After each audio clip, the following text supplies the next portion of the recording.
SolvedOnline. The Code of Federal Regulations, CFR, as the official codification of federal regulations established under the Federal Register Act. 50.24 Exception from informed consent requirements for emergency research.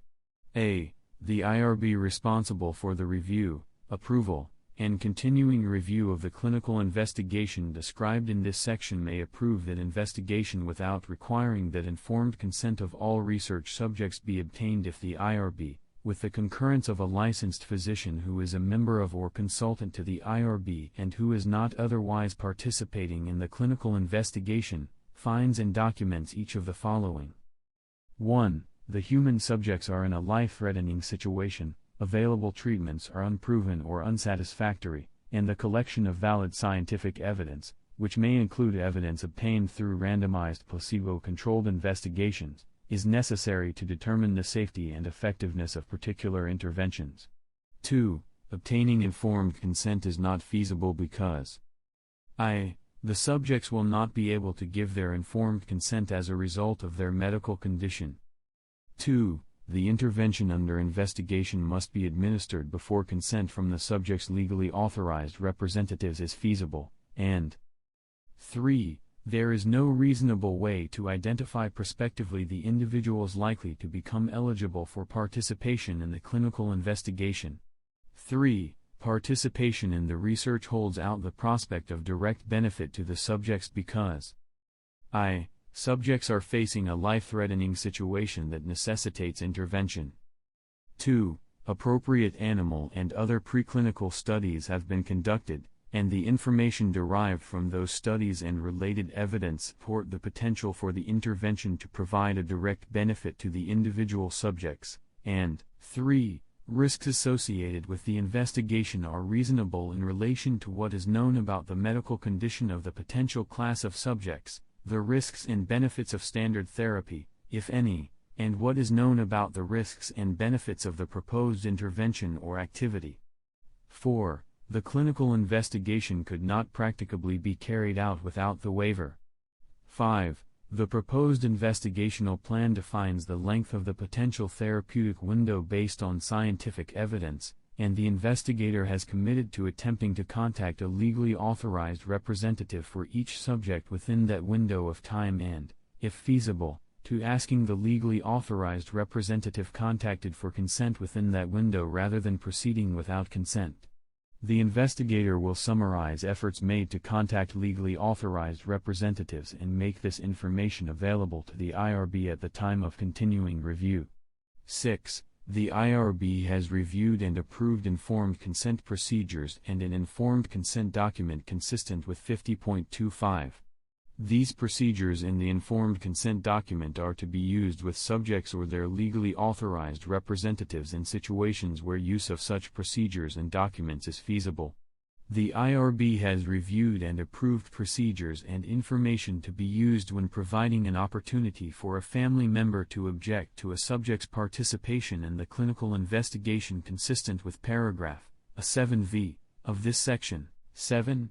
Additional protections of the rights and welfare of the subjects will be provided, including, at least, I. Consultation, including, where appropriate, consultation carried out by the IRB, with representatives of the communities in which the clinical investigation will be conducted and from which the subjects will be drawn. 2. Public disclosure to the communities in which the clinical investigation will be conducted and from which the subjects will be drawn, prior to initiation of the clinical investigation, of plans for the investigation and its risks and expected benefits. 3. Public disclosure of sufficient information following completion of the clinical investigation to apprise the community and researchers of the study, including the demographic characteristics of the research population, and its results. 4. Establishment of an independent data monitoring committee to exercise oversight of the clinical investigation, and v. If obtaining informed consent is not feasible and a legally authorized representative is not reasonably available, the investigator has committed, if feasible, to attempting to contact within the therapeutic window the subject's family member who is not a legally authorized representative, and asking whether he or she objects to the subject's participation in the clinical investigation. The investigator will summarize efforts made to contact family members and make this information available to the IRB at the time of continuing review. B. The IRB is responsible for ensuring that procedures are in place to inform, at the earliest feasible opportunity, each subject, or if the subject remains incapacitated, a legally authorized representative of the subject, or if such a representative is not reasonably available, a family member, of the subject's inclusion in the clinical investigation, the details of the investigation and other information contained in the informed consent document.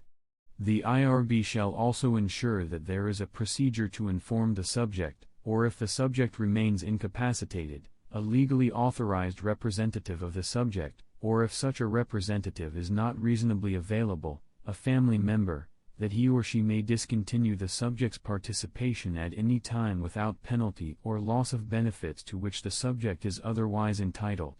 If a legally authorized representative or family member is told about the clinical investigation and the subject's condition improves, the subject is also to be informed as soon as feasible.